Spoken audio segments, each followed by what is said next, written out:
Have you ever turned a simple creak of a door into the end of your world? I ask myself as I press my trembling hand against the guest bedroom door, heart pounding so loud I swear the walls can hear it. Just minutes ago, this was our sanctuary, lined with crisp white linens, plush pillows, tucked away towels for out-of-town guests. Now it's ground zero for the biggest earthquake of my life. It started with an innocuous text from my best friend, Mia. Hey, you up? I need to vent about work, come over. The timing fell off, 8:47 p.m. on a Thursday, when I always made us dinner, folded laundry, and tucked our toddler, Emma, into bed. But I was worn thin from a long week as a marketing manager, so I slipped out with a quick kiss for Ethan on his forehead. Back soon. I lied, knowing he'd barely glance up from his laptop. Mia lived 2 blocks away, and I was halfway up her driveway when I got a call from our nanny. Rosa, is everything okay? She asked, breathless. I'm at the house. Emma's asleep, but I heard voices upstairs. I think they're making out. My chest convulsed. Upstairs, our guest bedroom. I was supposed to be babysitting, not sneaking around. Stay there, I snapped, my voice steadier than I felt. Lock the nursery, don't. Go upstairs. I hung up and sprinted home, adrenaline scorching my veins. The front door was ajar, an odd detail I might have missed once, but now it slammed at me like a warning. I flung it open and charged up the stairs, past the gallery wall of family photos, past the closed doors of our bedroom and the home office. At the end of the hall, the guest room door stood half open. Faint laughter slipped out, mingled with the rustle of sheets. Rosa! I yelled, voice cracking. No response. I nudged the door, and the hinges moaned. Inside they froze. Ethan, my husband of 8 years, my partner in parenthood, the man I still loved despite the daily grind, stood before me, shirt unbuttoned, tie undone, eyes wide with guilt. Beside him was a woman I'd never met, curves I knew weren't mine, long dark hair that fell over her shoulders like a curtain, and a lacy camisole peeking from beneath the comforter. There, mouths parted in shock, as if I had caught them in mid-spell. For a split second, the world tilted. I saw the whitewashed walls, our monogrammed guest pillow, the unfolded suitcase on the chair. All of it belonged to me, or so I thought. Now it belonged to betrayal. Sarah! Ethan stammered, face flushing. My name had never sounded so harsh. I swallowed, voice strangled. Who is she? My tone wasn't accusatory, it was broken. But only for a heartbeat before the fury bubbled over. Get out! I snapped at the mistress, motioning to the door. Out of my house! The woman's face flickered between fear and defiance. She shot Ethan a look, this was meant to be private, that met my eyes. I'm sorry. I didn't know she was. She tripped over words. I didn't care to hear. She fled, grabbing her phone and purse, hurrying past me in a blur of satin. I heard her heels click down the stairs, then the front door slam, so hard the picture frames rattled. Silence crashed down. Ethan stood there, breathless, buttons still undone. I felt the air shift between us, heavy with things unsaid. I closed the door, turned the lock, and faced him. Explain, I said, voice flat, deadly calm. He ran a hand through his hair, avoiding my gaze. It's not what you think, he began, the cliché lodged in his throat. He hesitated. I can't believe you came home so soon. My heart thudded. What does that mean? Don't lie to me, I snapped, stepping closer until I could see the fine lines of panic around his eyes. Who is she? And why was she in my bed? He swallowed, voice low. Her name is Madeline. He sighed, looking downward. I met her at a conference last month. She helped me prep for that big pitch. We connected. It was nothing serious. Sarah, I swear. I blinked back tears. Nothing serious? I challenged. You were naked together. In our guest room. Hours from my mother's birthday dinner.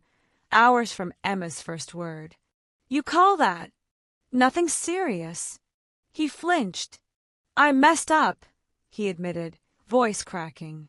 I was lonely.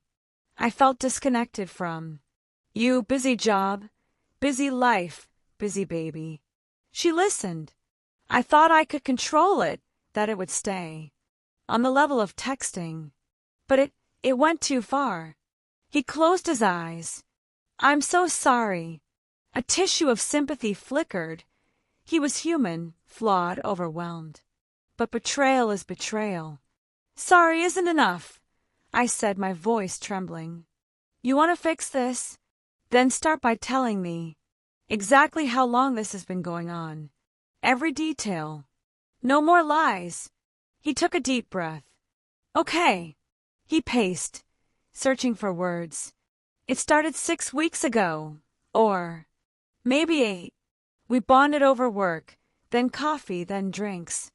I told myself it was just conversation. Then one night after drinks, she asked to see the guest room. She had nowhere else to go, thought she might crash. I should have said no. I didn't. We ended up here. I shoved past him, tears flooding. And before that, how many times did you cheat on me in just conversation? My chest constricted with every breath. He closed his eyes, face pale. It's only been twice. I swear, only twice. The first time was a hug. That got too long, I didn't mean to. He ran a hand over his face. The second time I thought it was a mistake. I came home and regretted it. I stared at him, disbelieving. 2 times. I heard my own voice as if from far away. 2 times. And my husband has a mistress. My knees buckled.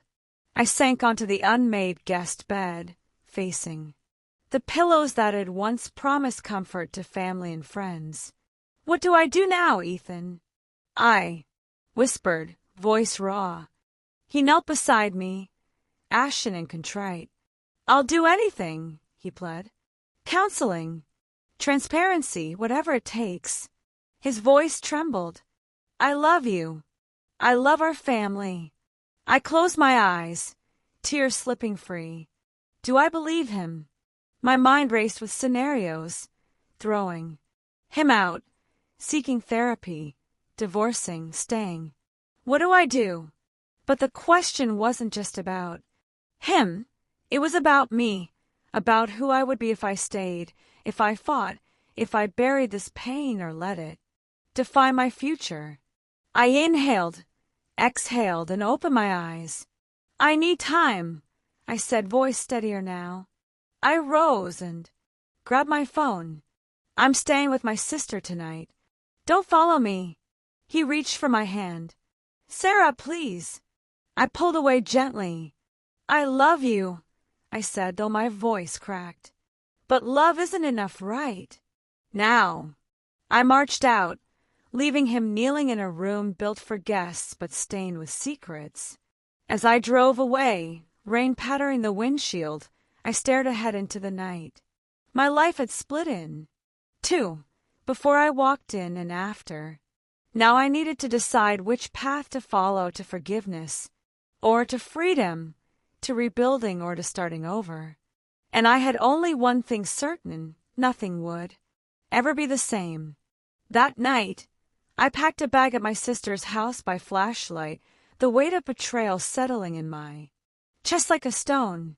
My phone buzzed with a text from Ethan. I'm so sorry. Please let me explain. I love you. I didn't reply. The next morning, I woke with a clear purpose. I needed answers, not apologies. I drove back home and found Ethan still in our empty guest room, his eyes red, the sheets rumpled from my storm-tossed exit. He looked up when I entered, an odd mix of relief and dread in his gaze. "Ready to talk?" I said, folding my arms. He nodded, voice small. "Yes." I led him into the study and placed my doubt binder on the desk, loose Polaroids of Ethan and Madeline in the guest room, screenshots of his texts. "Can't wait to feel your skin," and my nanny's written notes. He and his friend were in there a long time, door locked. I unlatched the binder and slid it toward him. He swallowed. "I know it looks horrible," he whispered. "I deserve this." I pointed to a Polaroid of him half undressed, lips brushing Madeline's neck. "Who is she?" "Ethan." "And how long has this been going on?" His shoulders slumped. "Her name is Madeline Cook. I met her at the finance conference in Chicago in April. We clicked talking about startups and kids. She's a single mom with a toddler. We comforted each other. It felt innocent at first." I tapped the photo again. "Comfort at midnight in our guest room." My voice cracked. "How?" "Many times." He exhaled. "3 times. Twice last month, once 2 weeks ago." He bowed his head. "I'm such an idiot." I closed my eyes, pain twisting inside me. And all those lies about team mixers and late work. "Coles, you told me I was paranoid." My voice trembling, I said, "I believed you." He raised his head, tears in his eyes. "I know. I'm sorry. I convinced myself it was just emotional communication, a little excitement, but I crossed the line." I tapped his phone on the desk. "Show me everything. All messages, calls, calendar entries. I want proof you're telling the truth." He nodded, opening his phone. For the next hour I watched. Text logs, weeks of miss you messages, heart emojis at 2 a.m. Call history, 20 calls between 1 a.m. and 3 a.m. Calendar, 3 busy entries on nights he said he had overtime. My hands shook as the evidence unfolded. Each confession cut deeper than the last. When he finished, he placed the phone on the desk. "There's more. Emails, photos, gifts I stashed here," he said, voice hollow. I kept my gaze on him. I closed the binder. "I need answers." I read from my typed list. 1. Why her? 2. Why here? 3. Why now? 4. Do you still love me? 5. Can I ever trust you again? He inhaled. 1. Because she listened when I needed to talk. 2. Because I made a terrible choice. 3. Because I felt so disconnected, I panicked. 4. Yes, I have never stopped loving you. 5. I don't know, but I want to earn your trust back. I exhaled, fury mingling with sorrow. Talk is cheap. I stood and paced. I need action. I laid out my terms. Full transparency, accounts, passwords, entry codes. No contact. She must be removed from every channel. Counseling, couples therapy weekly, you alone twice a month. Accountability, daily check-in, call or text at 9 p.m. No more secrets. Any work event, out-of-town meeting, disclosed in advance. He listened, tears falling freely. Then he stood, crossed the desk, and took my hands. I agreed to everything. No more secrets. I'll prove it every day. Over the next week, we began the hard work of rebuilding. 1. Transparency. He shared his work laptop credentials and calendar. I could see every meeting, every client dinner. He left his phone unlocked on the kitchen counter nightly. 2. No contact. He emailed Madeline. I apologize. I was wrong. Please don't contact me again. He deleted her number, blocked her on all platforms. He forwarded me the sent email and the blocked confirmation. 3. Counseling. We attended our first session with Dr. Reyes. We practiced I feel statements. I feel anxious when I don't know your whereabouts. We learned the safe word technique. Pause to stop escalating arguments. 4. Accountability. Each night at 9 p.m., he sent me a photo of his phone's clock face and a short message. I'm here. I reciprocated with my location and a brief check-in. 5. Financial transparency. We reviewed our shared finances with our accountant. We set up joint alerts for any transaction over $100. The first few days, I hovered between anger and hope. I found myself flinching at his touch, questioning every late-night email. But I also noticed him making coffee for me each morning, remembering to email me his travel plans, and apologizing sincerely for every moment he'd wounded me. One evening, fresh from a group therapy session, we sat in our living room with candles, flickering a new ritual, truth hour. We each spoke 30 seconds, no interruptions. I said, I'm afraid you'll do it again. He said, I'm terrified I already lost you. I shared, I want to trust you again. He promised, I'll fight for your trust every day. 1 month later, I receive a text from Rosa, our nanny.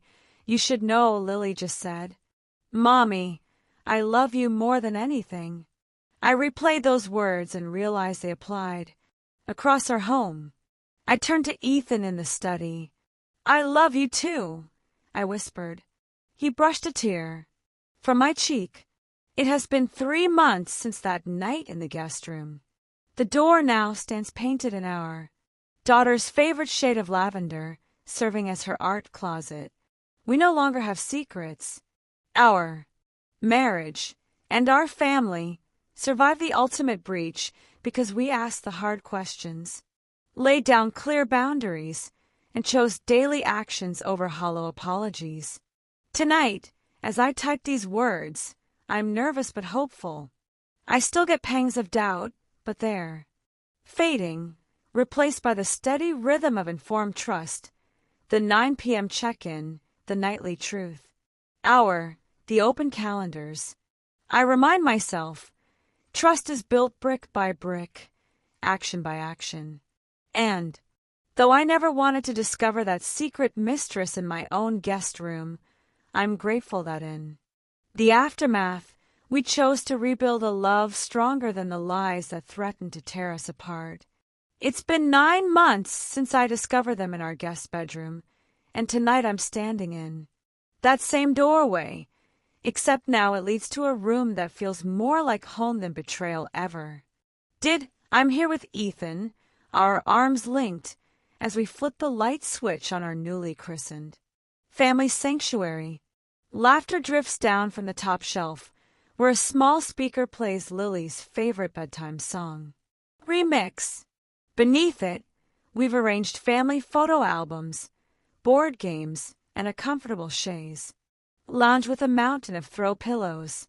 The walls, once stark white, are now painted in soft teal, covered with framed thank you notes from friends and family, expressions of gratitude for the honesty and healing we've inspired. Ethan turns to me, his eyes bright. Ready for our first official sanctuary night? He asks, holding 2 mugs of hot cocoa. I smile, taking his mug. More than ever. We sink into the chaise, Lily curled between us with her bunny stuffed animal. Tonight's ritual is simple. Light and listen. We light 3 candles on the small coffee table, then share one thing we're proud of, one thing we're grateful for, and one hope for the month ahead. I light the first candle. I'm proud of how we kept our promise not to hide anything ever again. I glance at Ethan, even when it felt impossible. He smiles, nodding. Me too. And I'm grateful that you stayed, even when I broke your trust. His voice softens as he lights the second candle. And I hope we continue to build on this honesty for our family's future. Lily giggles and tugs my sleeve. Mommy, my turn. She lights the smallest candle on the table. With help, then raises her cocoa mug high. I'm proud I can count to 10, grateful for my night-night bear, and I hope to ride my bike next. We cheer her, our hearts swelling with the vibrant warmth of family. In that glow, the past feels distant, the secrets dissipated like wax in the flame. Earlier today, I led a workshop at my marketing firm on lessons from betrayal, building trust and leadership. I shared my story, how hidden rooms and secret messages almost broke my family, and how transparency and deliberate rituals healed us. My colleagues listened, rapt, as I illustrated our 5 pillars of rebuilding trust. 1. Immediate accountability. Acknowledge wrongs publicly and privately. 2. Total transparency. Open books, open calendars, open hearts. 3. Structured rituals. Nightly check-ins, monthly appreciation gatherings, and shared journaling. 4. Community service. Transform betrayal into purpose. Our charity runs and scholarship nights. 5. Ongoing reflection. Quarterly retreats to revisit vows, set new goals, and celebrate progress. Afterward, my CEO, a woman I deeply respect, pulled me aside. Sarah, she said, voice thick, thank you for your courage. This will change how we approach leadership and empathy. I realized then that our personal journey had ripple effects far beyond our walls. This afternoon, Ethan surprised me with 2 tickets to a couple's art retreat in the mountains. Just us, he said. No phones, no kids, no distractions, just painting and talking. My heart fluttered. A year ago, I would have scoffed at a solo retreat, my trust so fractured I'd renounced solitude. Now, I felt excitement tinged with gratitude. Yes, I said, kissing him. I'd love that. Later, as I tucked Lily into bed, she looked up with those big brown eyes and asked, Mommy, will Daddy ever do that secret thing again? I smiled, brushing her hair back gently. No, sweetheart, we've learned to talk about everything. Secrets have no place in our family. She nestled under her blanket, safe and secure. I turned off her light and paused in the hallway, Ethan's voice murmuring behind me. She's our biggest hope, he said. I touched his arm, the tears that once stung now of pure relief. She'll grow up knowing honesty is the bravest choice. Back in the sanctuary, we extinguished the candles one by one, the room softening into twilight. Ethan slides his arm around me. Thank you, he whispers, for giving me a second chance. I rest my head on his shoulder. Thank you for fighting for me and for us. As the last flicker fades, I realize that while betrayal almost tore us apart, it also forced us to build something stronger, something I never would have imagined in that moment of horror. When I first walked in on them, our sanctuary stands not on secrecy or shame, but on the foundation of truth, shared vulnerability, and the unwavering belief that love, when chosen daily, can heal even the deepest wounds. And as the night finally settles, I close my eyes with the profound certainty that our journey through darkness has led us to a light that will guide our family for years to come.